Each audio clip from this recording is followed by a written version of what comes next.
Bismillahirrahmanirrahim. Assalamu alaikum class. Today is 3rd July and the day is Friday.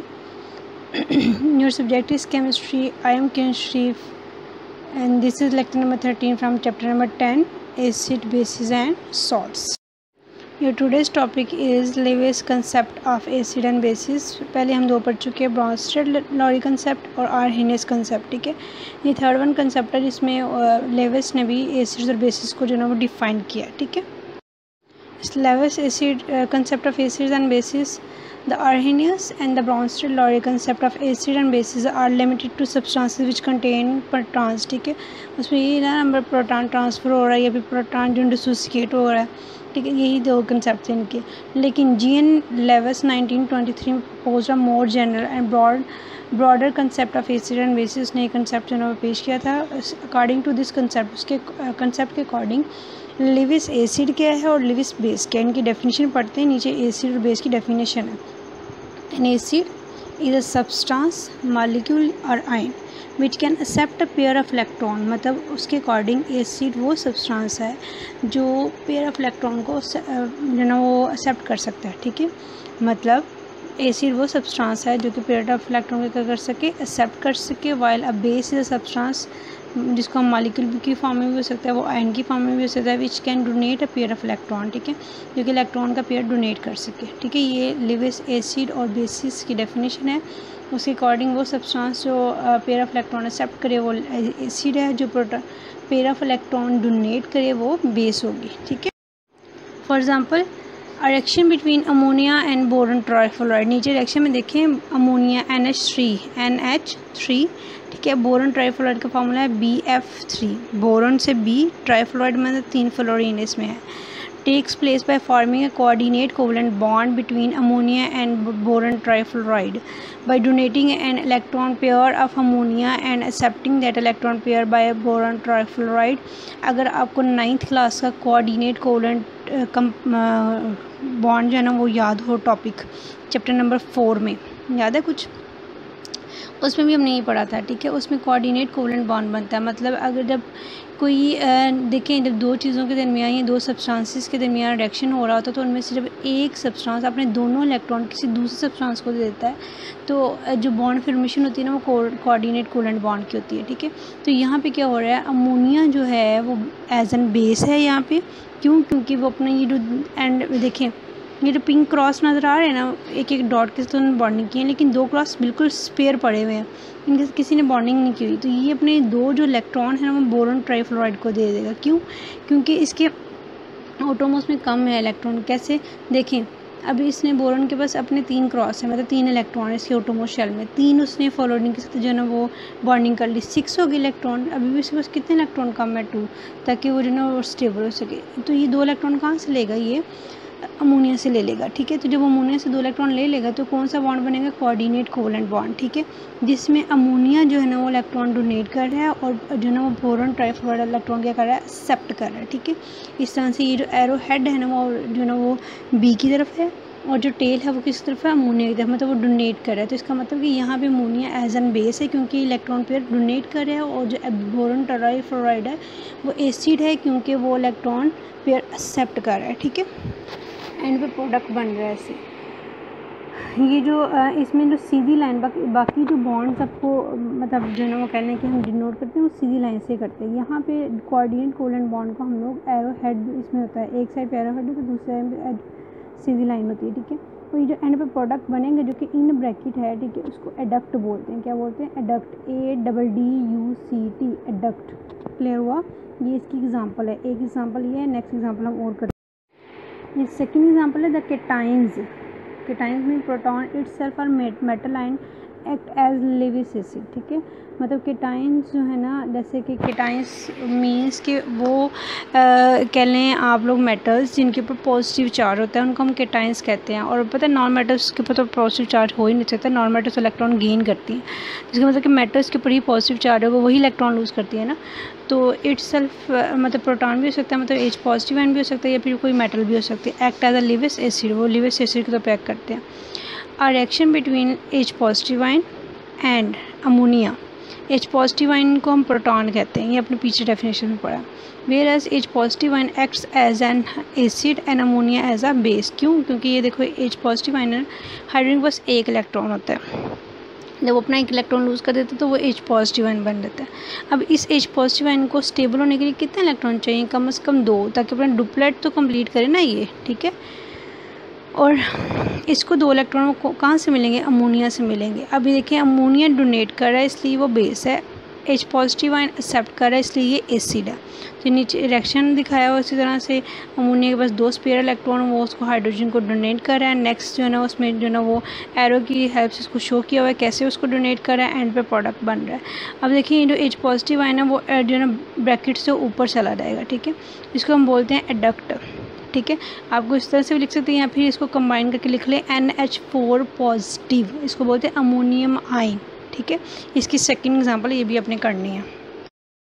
Next इसकी detail है कि the product होता है जो चीज़ बनती है लेविस बेसिड रिएक्शन के, मतलब जब लेविस एसिड और बेस मिलते हैं रिएक्शन होता है, ठीक है। तो एक सिंगल स्पीशी एंड में बनती है, जैसे बोरोन ट्राइफ्लोराइड अमोनिया का प्रोडक्ट बना, प्रोटॉन और अमोनिया का प्रोडक्ट बना, तो वो जो प्रोडक्ट बनेगा ना उसको हम बोलते हैं एडक्ट। क्या बोलते हैं? एडक्ट। उसके बाद so a neutralization reaction. Neutralization reaction क्या होता है? जिसमें मतलब इलेक्ट्रॉन पेयर एक्सेप्ट भी हो रहा है, डोनेट भी हो रहा है, ठीक है, न्यूट्रल हो एंड पे चीज़। Neutralization reaction according to Lewis concept is donation and acceptance of an electron pair to form a coordinate covalent bond in an adduct. Adduct mean जो प्रोडक्ट बनेगा ऊपर, ठीक है। उसके बाद acids are electron pair acceptors. Acid क्या होते हैं? इलेक्ट्रॉन पेयर एक्सेप्टर होते हैं, while bases are electron pair donors. ये वही बातें ना ऊपर कर चुके हैं, लेकिन ये MCQ की तौर पे आ सकती हैं। Thus it is evident that any substance which has an unshared pair of electron can act as Lewis base. कह रहा है इसका मतलब है कि कोई भी सब्सटेंस जिसके पास अनशेयर्ड पेयर इलेक्ट्रॉन मतलब वो इलेक्ट्रॉन जो ऐसे ही पड़े हुए हैं, जिन्होंने शेयरिंग नहीं की। जैसे अमोनिया के 3 इलेक्ट्रॉन्स उन्होंने शेयर किए हुए हैं, लेकिन 2 इलेक्ट्रॉन ऐसे पड़े तो वो अनशेयर्ड पेयर इलेक्ट्रॉन थे, तो वो क्या है? लेविस बेस के तौर पे एक्ट करेगा। While a substance which has an empty orbital. Empty orbital mean ऐसा ऑर्बिटल जिसमें 2 इलेक्ट्रॉन जो ना वो कह लें कि गेन कर सकता है, कैपेसिटी रखता है, that can accommodate a pair of electron act as a Lewis acid, ठीक है। जैसे कि H पॉजिटिव आयन, अब H पॉजिटिव आयन के पास एक एम्प्टी ऑर्बिटल था, मतलब वो दोनों इलेक्ट्रॉन गेन कर सकता था, क्लियर हुआ, तो इसलिए वो लेविस एसिड है। एग्जाम्पल्स हैं लेविस एसिड और बेसिस के। पहले लेविस एसिड पढ़ते हैं हम लोग। According to Lewis concept the following species can act as a Lewis acid. For example first one है molecules in which the central atom has incomplete octet. मतलब ऐसा मॉलिक्यूल होता है जब एक से ज़्यादा एलिमेंट्स आपस में कंबाइन करते हैं, ठीक है। कह रहे हैं कि एक मॉलिक्यूल या मॉलिक्यूल्स जिनका जो सेंट्रल एटम होता है उनका ऑक्टेट कंप्लीट ना हो। For example BF3। अब BF3 में सेंट्रल एटम कौन सा है? B, ठीक है। इसके जो ना कहने कि जो ना वो ऑक्टेट कंप्लीट नहीं है। बोरॉन का एटॉमिक नंबर होता है 5, आउटरमोस्ट में कितने होंगे? 3, फर्स्ट में कितने हैं? 2, ठीक है। तो जाहिर सी बात है आउटरमोस्ट में 3 इलेक्ट्रॉन आ जाएंगे। अब उसे 3 फ्लोरीन से रिएक्ट किया हुआ है, ठीक है। 3 फ्लोरीन से एटम आएंगे, 3 इसके अपने थे, कितने होंगे? 6। कितने इलेक्ट्रॉन कम है? 2, ठीक है। इसमें तो 2 इलेक्ट्रॉन ले सकते हैं। जैसे एल्यूमिनियम क्लोराइड, एल्यूमिनियम का जो ना वो कह लें कि एल्यूमिनियम यहाँ पे सेंट्रल एटम है, ठीक है। एल्यूमिनियम का अपना एटॉमिक नंबर क्या होता है? 13। एल्यूमिनियम का एटॉमिक नंबर क्या है? 13, ठीक है। अब फर्स्ट वन में कितने इलेक्ट्रॉन है? 2, ठीक है। सेकेंड वन में कितने हैं? 8, 10 हो गए। आउटरमोस्ट में कितने रहेंगे? 3, ठीक है। अब कितनी क्लोरीन के साथ अटैच है? 3, तो टोटल कितने इलेक्ट्रॉन हो गए? 6। कितने इलेक्ट्रॉन कम है? 2। इसका मतलब कि ये भी जो ना इसका इन सेंट्रल जो ना वो ऑक्टेट कंप्लीट नहीं है, इसलिए ये 2 इलेक्ट्रॉन गेन कर सकता है। अभी दोनों क्या है यहाँ पे? लेविस एसिड्स है। उसके बाद FeCl3 ये भी इसी तरह से। The central atom have only 6 electron. कहते हैं कि जो सेंट्रल एटम है उसको सिर्फ 6 इलेक्ट्रॉन है। Therefore these can accept an electron, इस वजह से इलेक्ट्रॉन पेयर एक्सेप्ट कर सकते हैं। सेकंड एग्जांपल है simple cations can act as a Lewis acid. Simple cation भी लेविस एसिड के तौर पे एक्ट कर सकते हैं। सिंपल केटाइन मीन कोई भी ऐसी मेटल जिसके ऊपर पॉजिटिव चार्ज है उसको हम सिंपल केटाइन कह सकते हैं। All cations act as a Lewis acid since they are deficient in electron. Deficient होते हैं इलेक्ट्रॉन की कमी उनमें। However cations such as Na positive ion, K positive ion, C2 positive ion have a very little tendency to accept electron. कहते हैं कि इनमें बहुत कम टेंडेंसी होती है इलेक्ट्रॉन एक्सेप्ट करने की। वजह क्या है इसकी? क्योंकि देखिए सोडियम के आटोमोस में सिर्फ एक इलेक्ट्रॉन है, ये कितने इलेक्ट्रॉन ले लेगा? 7, 2, 3, 5 फिर भी नहीं कंप्लीट होगा, ठीक है। तो 7 इलेक्ट्रॉन तो कोई भी एलिमेंट नहीं ना देगा उसको। पोटेशियम का भी ऐसे है, कैल्शियम का भी ऐसे ही है। कैल्शियम को 6 इलेक्ट्रॉन चाहिए, पोटेशियम को 1 इलेक्ट्रॉन चाहिए, ठीक है। All the cations like H positive and अब हाइड्रोजन को सिर्फ 2 इलेक्ट्रॉन चाहिए, ठीक है। सिल्वर को भी 1 इलेक्ट्रॉन चाहिए। तो इस तरह के केटायंस जो है ना वो इलेक्ट्रॉन ईजीली गेन कर सकते हैं। गेन ये भी कर सकते हैं लेकिन उनकी टेंडेंसी कम होती है ऊपर वाले। Have a greater electron accepting tendency, therefore act as a Lewis acid. Next, Lewis bases की एग्जाम्पल है। According to Lewis concept, the following species act as a Lewis base. Neutral subspecies having at least one lone pair of electron, ठीक है। For example, ammonia neutral है, ठीक है। Amines मतलब ये जो NH2 है ना इसका तो R ग्रुप है। R ग्रुप होता है कोई भी यहाँ पे जो ना वो हाइड्रोकार्बन ग्रुप है, मतलब CH3 हो सकता है, CH जो ना वो कह लें कि अभी आप 10th में पढ़ोगे जाके ना चैप्टर पढ़ोगे हाइड्रोकार्बन में, मतलब ये अल्काइल ग्रुप हो सकता है कोई भी। सिंपल आपने कहना है अल्काइल ग्रुप, ठीक है। अल्कोहल्स जिसमें OH ग्रुप होता है ना वो अल्कोहल्स होते हैं, ठीक है। Act as a Lewis bases because they can contain a lone pair of electron, कहता है कि ये सारे लिविस बेस के तौर पे एक्ट कर सकते हैं क्योंकि इन सबके ऊपर क्या होता है lone pair mean unshared pair of electrons, ठीक है।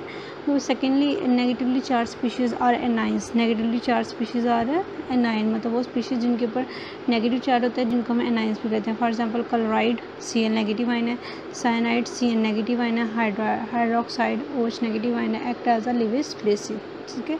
ये लिविस बेसिस के तौर पर एक्ट करते हैं। ये आपको जो ना वो एग्जाम्पल, इसकी कोई लिमिटेशंस नहीं है क्योंकि इसने बिल्कुल ये नहीं कहा कि ऐसे सब्सटेंसेस जो प्रोटॉन डोनेट करें या फिर OH नेगेटिव आयन। इसने सिंपल बात की इलेक्ट्रॉन्स की, तो इलेक्ट्रॉन्स उसने मतलब पीरियोडिक टेबल को डिस्क्राइब कर दिया, इसलिए इसका जो कंसेप्ट था वो ज़्यादा ब्रॉडर कंसेप्ट है। क्लियर हुआ। इस लास्ट पेपर की डायरी वर्क है चैप्टर नंबर 10, अपने पेज 25 to 26 लर्न करना है और इसकी अच्छे से प्रैक्टिस भी करनी है जो ना वो, और इसमें से शॉर्ट क्वेश्चन आपने खुद से बनाने हैं, ठीक है। जैसे define Lewis acid, Lewis base, ठीक है। और उनकी जो एग्जांपल्स करनी है उसकी लिविस एसिड्स की, लिविस बेसिस की। Stay blessed class. अल्लाह हाफ़िज़।